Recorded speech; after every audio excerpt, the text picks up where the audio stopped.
C'est l'heure d'un tout nouveau taste test Starbucks qui viennent tout juste de sortir leur menu des fêtes. On essaye les deux nouveaux produits ensemble. Sur le menu des fêtes, il y a plein d'articles qui sont de retour et il y a deux nouveaux articles. On a le matcha latte glacé avec crème biscuit au sucre et le gâteau suçon ours polaire.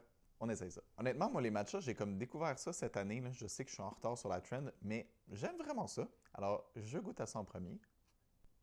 Oh! Hum! Hum! OK, c'est quand même assez sucré, mais on a un côté vraiment crémeux, un côté un peu velouté même, que je trouve vraiment intéressant avec le matcha, mais on a quand même le goût du matcha assez présent. Je trouve que si t'es pas comme 100% matcha, c'est une belle introduction, ça peut être intéressant si tu veux essayer un matcha, parce qu'on a moins le côté 100% matcha, puis on a un côté, un équilibre intéressant. En plus, en côté froid, je trouve ça le fun, c'est souvent comme ça que je prends mes matchas. J'aime beaucoup ce breuvage, ça je pourrais définitivement le reprendre. Maintenant, le petit gâteau suçon, je vous avoue que j'espérais avoir la petite tasse là, ours polaire. Je suis arrivé à l'ouverture du Starbucks et il y en avait déjà plus. Je pense qu'il y avait comme une tasse. Mais c'est une petite consolation. Checkez ça, comment il est cute. J'ai quasiment pas envie de croquer dedans, mais pour vous, je vais le faire.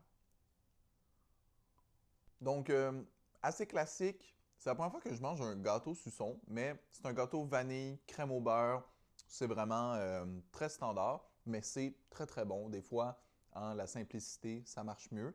J'aime beaucoup et c'est vraiment très très cute. C'est le moment maintenant de la note. Je vais commencer avec le petit gâteau suçon. Je donne un 4,25 sur 5. Pourquoi? Parce que je trouve que c'est vraiment mon genre de dessert. C'est tout petit, c'est juste un petit côté sucré. C'est pas énorme, c'est pas un gros gâteau, mais c'est super réconfortant et en plus, ils sont vraiment cute. Ok, j'arrête de dire ça. Pour le matcha, je vais aller avec une note de 4 sur 5. Je trouve ça vraiment bon. Je trouve que le côté velouté avec la fraîcheur aussi du fait que c'est un latte glacé marche vraiment bien ensemble. Mais c'est intéressant aussi pour le côté des fêtes, un côté un petit peu plus réconfortant. Fait que j'aime bien. Et là, comme je disais, il y a plein d'articles qui sont de retour, mais pas nécessairement nouveaux. Si jamais ça vous tente qu'on les essaye, peut-être même qu'on en fasse une tier list, dites-moi ça dans les commentaires. Ou s'il y a des articles que vous voulez absolument qu'on essaye, dites-nous-les. Ça va me faire plaisir de les essayer pour vous.